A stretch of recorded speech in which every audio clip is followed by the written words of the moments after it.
Traducción al español con párrafos. El 12 de septiembre de 2025, los astrónomos detectaron algo que destruyó por completo todas sus expectativas sobre cómo se comporta el universo. Un objeto colosal surgió desde la oscuridad del espacio profundo, con una cola que se extendía por el cielo 5 veces el ancho de la luna llena, tan enorme que incluso astrónomos aficionados con telescopios caseros podían verlo.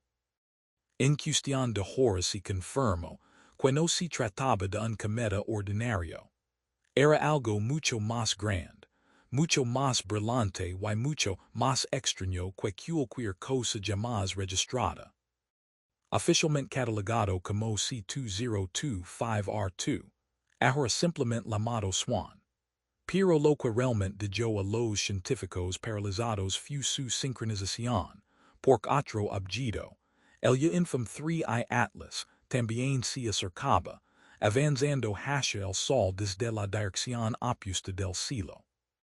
Ambos estaban programados para alcanzar su punto más cercano al Sol dentro de la misma ventana de 10 días, ambos ocultos por el resplandor solar durante su momento más crítico y ambos mostrando anomalias que desafiaban las leyes de la naturaleza. Las probabilidades de que un doble ingreso cósmico se ocurriera por azar son tan diminutas que algunos científicos dijeron de llamarlo coincidencia y comenzaron a susurrar la palabra misión. Si un objeto interestelar ya era lo suficientemente extraño, entonces la llegada de un segundo, 100 veces más grande, apuntando al mismo corredor solar, sugiere que tal vez no estemos presenciando accidentes astronómicos. Tal vez estemos observando una operación. A medida que llegaban los datos, lo primero que destacó de Swan no fue solo su tamaño, sino su comportamiento. A diferencia de los cometas típicos, que dispersan la luz en patrones previsibles, las propiedades reflectantes de Swan muestran formas metálicas, indicios de níquel y cobalto, los mismos materiales que los humanos usamos para forjar aleaciones duraderas y proteger contra la corrosión. Algunos investigadores comenzaron a llamarlo la fortaleza, porque mientras la mayoría de los cometas se desintegran bajo el estrés del Sol, este parece protegido, blindado, incluso manteniendo una curva de brillo más superior a lo que el hielo y el polvo naturales podrían explicar. Y su cola, y récord por su longitud, no se comportaba como vapor caótico, sino que pulsaba con sutiles cambios rítmicos, como si micropropulsores controlados guiaran su movimiento. Imagina observar un tanque del tamaño de un rascacielos desplazándose por el espacio, envuelto en un halo reluciente que podría no ser solo gas, sino un escudo electromagnético que desvía la furia del viento solar. Esa es la imagen con la que ahora luchan los científicos, pero incluso más inquietante que su escala y su sincronización, porque mientras Swan aparece como una fortaleza, su contrapart menor, 3I Atlas, se comporta como un dron. Ágil errático, con extraños estilitos de aceleración y cambios de color, en la cola que ningún proceso natural puede explicar completamente. Juntos, no parecen visitantes aleatorios. Parecen piezas de un mismo rompecabezas. Dos partes de un sistema convergiendo hacia el Sol al mismo tiempo, ocultas de nosotros durante los días exactos en que su verdadero propósito podría revelarse. Cuando los astrónomos trazan los vectores de llegada de Swan y Atlas en un mapa estelar, surge algo extraordinario. Swan proviene de Acuario, Atlas de Sagittario. Dos orígenes separados por más de una cuarta parte de toda la esfera celeste. Y sin embargo, a pesar de sus ángulos de aproximación radicalmente distintos, Ambos cruzan hacia el sistema solar interior a casi la misma distancia solar, alcanzando el perihelio con solo 3 días de diferencia. Estadísticamente, esta sincronía es imposible. Los cometas aleatorios dispersan sus legadas a lo largo de décadas o siglos, pero nunca así. Y entonces llega el apagón. Del 8 al 18 de octubre, el resplandor del sol ciega nuestros telescopios, creando una ventana donde ni Swan ni Atlas pudieron observarse directamente. El resultado. Su acercamiento más cercano al sol, y entre sí, ocurre en el momento exacto en que los instrumentos terrestres no pueden ver. Para muchos, esto se parece menos a coincidencia y más a coordinación, como si sus trayectorias hubieran sido diseñadas deliberadamente para encontrarse bajo la cobertura de la interferencia solar. Piensa en eso. Dos animalias ligando juntas, sincronizando su encuentro con el único momento y lugar donde no podemos observar. En dinámica orbital, los astrónomos llaman a esto un corredor. Una ventana estrecha de espacio y tiempo donde dos objetos se alinean de una manera que desafía el azar. Y este corredor, si por casualidad o por diseño, ha obligado a la comunidad científica a enfrentar una posibilidad que ha evitado durante mucho tiempo. Y si no solo están pasando, sino convergiendo con un propósito. Mientras la mecánica orbital plantea preguntas, los datos energéticos despiertan alarmas. Atlas ya había sorprendido a los investigadores con estilitos de aceleración que imitaban maniobras de propulsores, cada pulso requiriendo la energía equivalente a 10 plantas nucleares.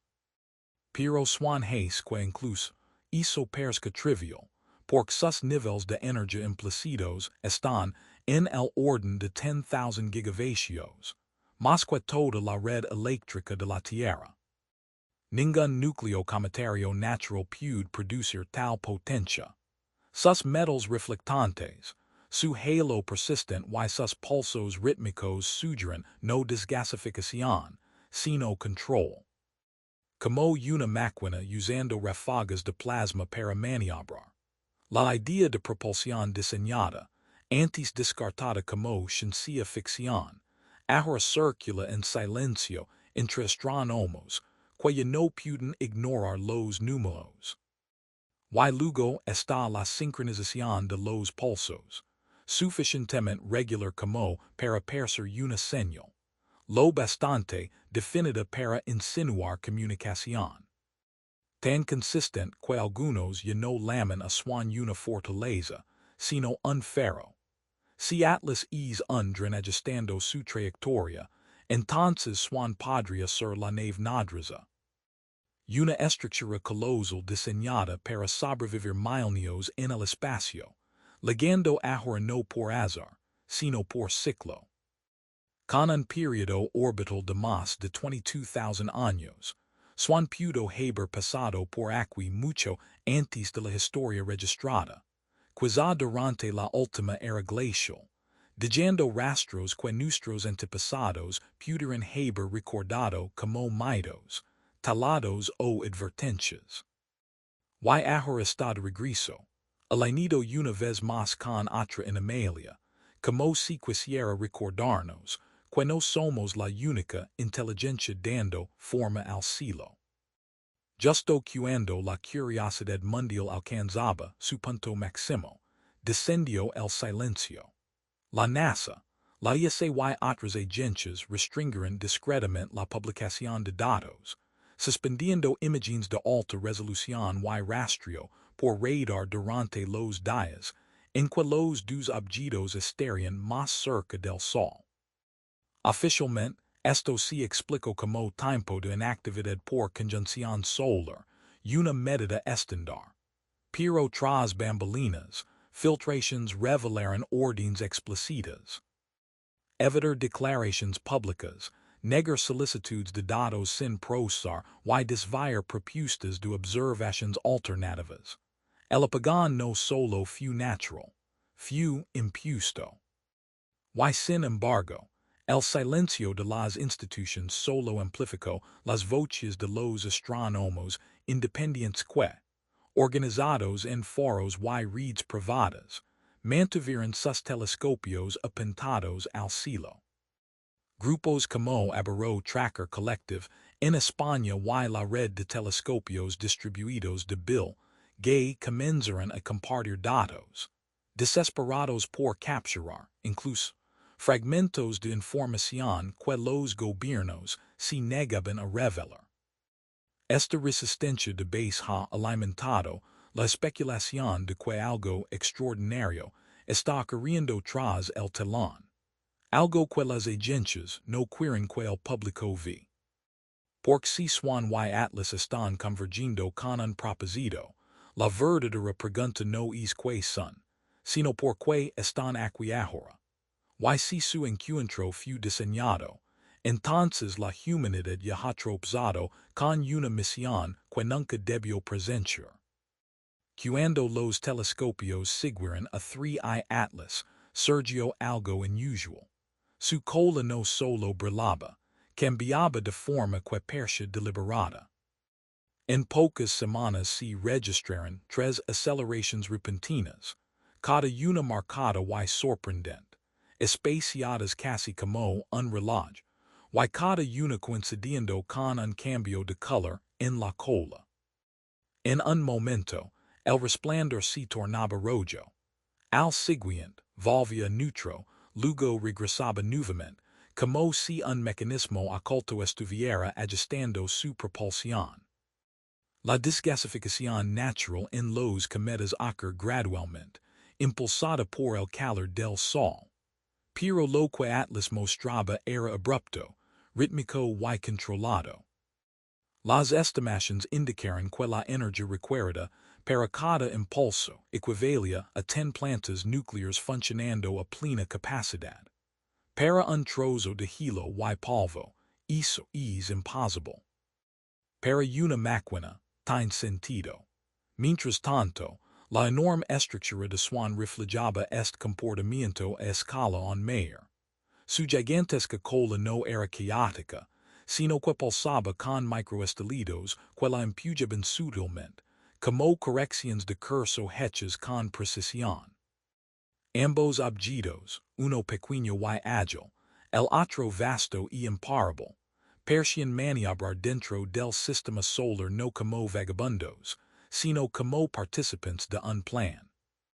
Y lo más escalofriante era esto: sus impulsos no eran aleatorios, estaban sincronizados. La dinámica orbital es lo único en lo que los astrónomos confían para revelar la verdad. Pero aquí, la verdad es inquietante. Swan y Atlas, aunque llegaron desde direcciones completamente distintas de la galaxia, terminaron alineados para ocupar el mismo estrecho corredor de espacio y tiempo. Sus perihelios se acercaron a solo 50 millones de kilómetros, una distancia menor que el espacio entre la Tierra y Marte, con tiempos separados por solo 3 días, todo desarrollándose durante la ventana exacta del apagón solar, cuando los telescopios terrestres estaban cegados por el resplandor. Para observadores de cometas acostumbrados a siglos de datos, esto es sin precedentes.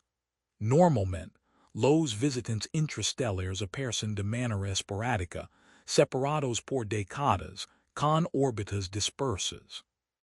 Pero aquí tenemos 2 anomalias intersectando el mismo corredor en sincronía, como si ambas fueran guiadas por un horario. Un reloj que opera en una escala más allá de la comprensión humana.